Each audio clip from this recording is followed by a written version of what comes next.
I am genuinely in shock right now. We just got done watching one of the greatest games you'll ever see in the regular season in the NBA, and the best game this season, in my opinion, by a lot, between the Denver Nuggets and the San Antonio Spurs. A game that the Nuggets won in overtime, 136-134, confirming what I believe, that the Denver Nuggets are championship contenders, and also confirming the fact that Nikola Jokic is still the greatest player in the NBA. It was one of the most impressive performances you're ever going to see, and he was going up against the guy that we all believe will be the future of the NBA, and Victor Wembanyama. And obviously they're both big men, so it's a highly anticipated matchup. This could be the second round of the playoffs, is the 2-3 matchup, especially with all the Lakers injuries. Seems like Denver is going to jump them heading into the playoffs. And I can't wait to watch 7 games of this series. Tonight, whatever you want to call it, Nikola Jokic finished the game with 40 points, 13 assists, 8 rebounds, and 3 blocks against someone who many people consider to be one of the greatest defenders we've ever seen in Victor Wembanyama.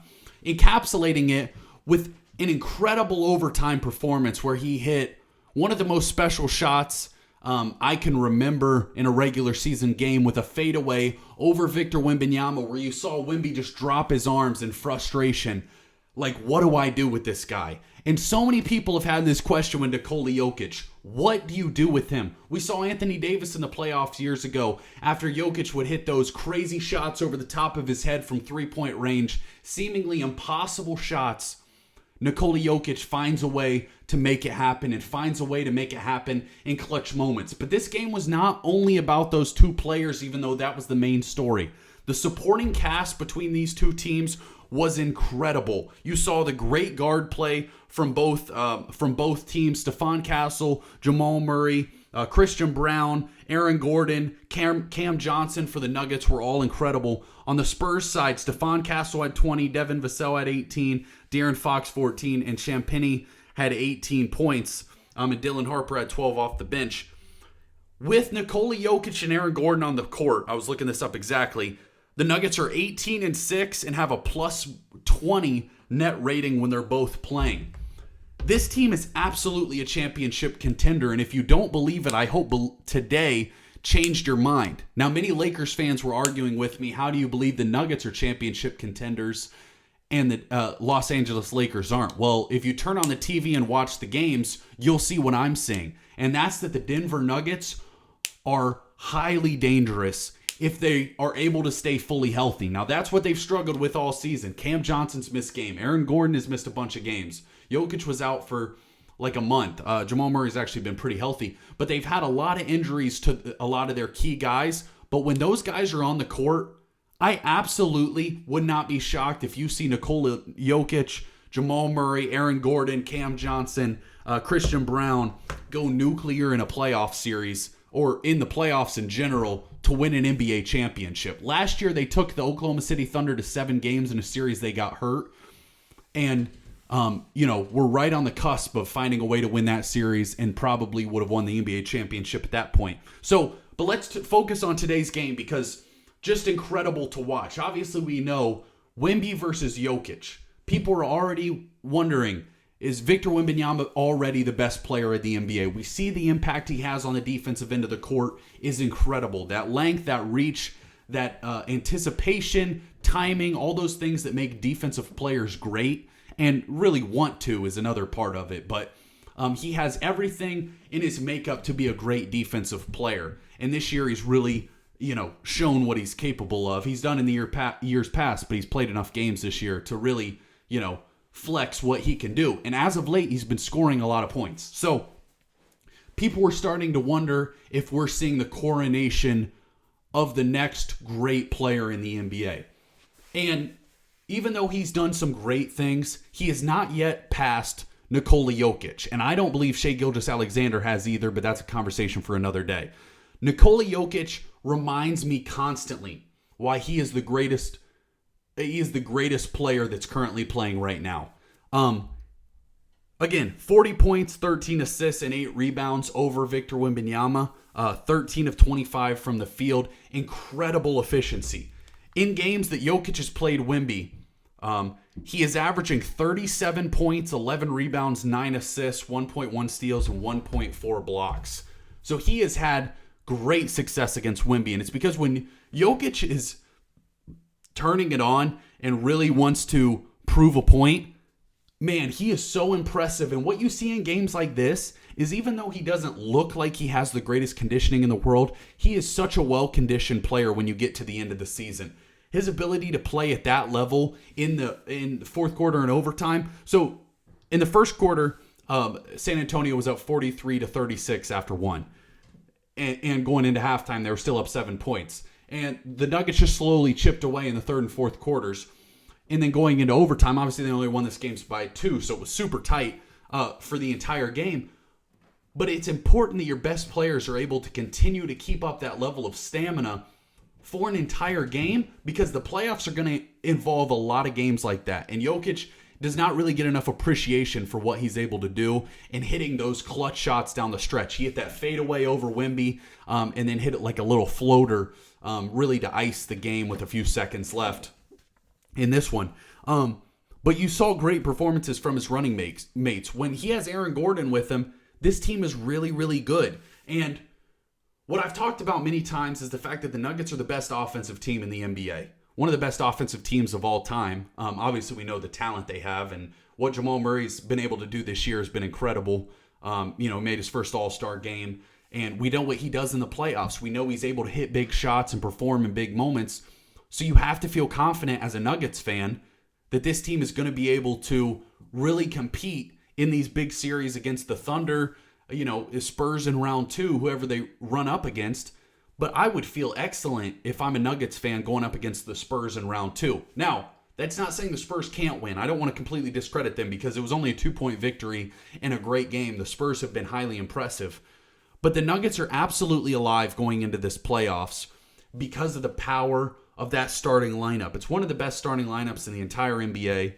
And, Nikola Jokic, again, just reminds us constantly. In a game that's this tight, Jokic was still a plus 12. And if you want me to be honest, it's why I still believe that Jokic is the MVP. I know that he's not going to win it this season, but really, in my opinion, over the last 6 years, he should win the MVP every single season. Obviously, if you look at all the advanced analytics, he dominates in all of those. He's good on the defensive end of the court, and one thing that's not talked about enough is defensive rebounding and how important that is to finish the possession. There are lots of teams that can get us, play good defense for 20 seconds, and then they give up an offensive board and end up, still giving up points. So it is just as important to grab the defensive board as it is to actually get the stop. So that's something he does at a very high level. And offensively, I think he maybe has reached a peak that we've never seen before. Obviously, there's been some great offensive players in the past. Michael Jordan, Kevin Durant, LeBron James, guys like that. Kareem Abdul-Jabbar is a great offensive player. We Larry Bird, Jerry West, Wilt Chamberlain, all these Shaq, all these guys are super incredible offensive players. But Nikola Jokic really might be at the top of that category because of his ability to get his teammates involved. He doesn't have to be that high usage player for all of his guys to play great off of him. And it's a game he can score 40. He can have Christian Brown score 21, Jamal Murray 15, Cam Johnson 17, Aaron Gordon 15, and Tim Hardaway Jr. off the bench gave you 10 more points. And bench production is going to be so important for this Nuggets team. And you're going to have nights where Hardaway Jr. and Bruce Brown feel like they can't hit shots. And them adding Valanciunas at 7 points in 6 minutes. That's pretty huge too. Able to give Jokic just a few minutes of rest in a game that he played 44 minutes. So I just think when we get to playoff time, so many people have discredited this Nuggets team, discredited Jokic's MVP case, and I just feel like maybe I'm on an island here, but I absolutely believe that this team is live, and I still believe that Jokic is the MVP. I think we've got voter fatigue on that front, but when you look at the Western Conference and the way that this playoffs is shaping up, it is super hard to win back-to-back championships. So yes, the Thunder can do it. It is not impossible for the Thunder to go win back-to-back titles, but it has been super difficult, and we've seen that time and time again. The Celtics we thought were going to win back-to-back. This Nuggets team we thought might win back-to-back. The Bucks with Giannis Antetokounmpo. All these teams we thought were going to have long runs of success, and they weren't able to win back-to-back. We haven't seen a back-to-back winner since the Warriors did it, I believe, in 2016, 2017. So it's been almost 10 years. And so it's going to be hard for the Nuggets to win back-to-back championships. When you look at the Spurs team, they are young. And Wemby's obviously an incredible player, but when you go down the stretch, sometimes it becomes a lot of De'Aaron Fox. And De'Aaron Fox is a good basketball player. But if I have on one side, in a tight late game, Jamal Murray, Nikola Jokic versus De'Aaron Fox, Victor Wembanyama, my money's still going to be on Jokic and Jamal Murray this year. It just is. And that does not mean that the Spurs, again, does not mean the Spurs won't come out on top in that series. It's just that my personal belief is that the Nuggets are the better basketball team, or the more likely to make a finals run in this season while the Spurs are still so young.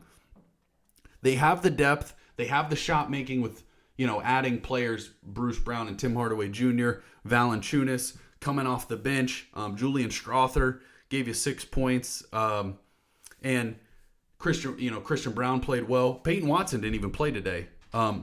And we know what he represents and how good he's been this year. So that's just going to be another great player that the Nuggets can add in, and another player that's been injured a lot of the season.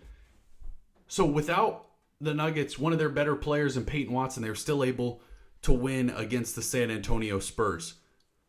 I can't wait to watch the rest of this season and going into the playoffs. The Nuggets right now are a game behind the Los Angeles Lakers for the 3 seed. I think that 3 seed could be huge, because you might get a little better matchup in the first round if you can end up playing the Rockets. That would kind of be preferable. Let me pull up the standings real quick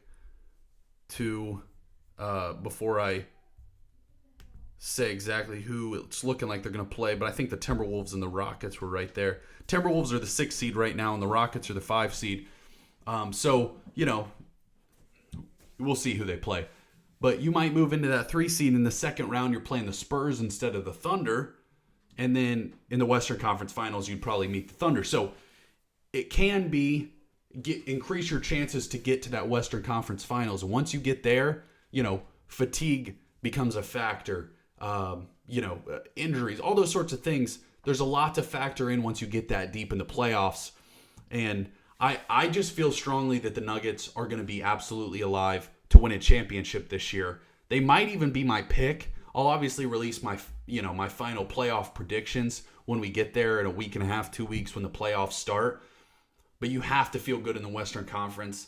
And then if you make it out of the West, you feel good going into the finals, even if it is a team like the Celtics that are really talented. But you have to feel like the Western Conference winner is the team that will ultimately win a championship. All in all, incredible basketball game today between the best player in the NBA and probably the future best player in the NBA. And I can't wait to watch if we get this matchup come round 2 of the round 3 of the playoffs this year. That's all we got for you today. Appreciate y'all watching. Let me know who you have in the Western Conference after watching today. Are you still confident in the Spurs, or did it change your mind a little bit? Do we have Denver coming out of the West? That's all we got for you. Appreciate y'all watching. Cyborg out.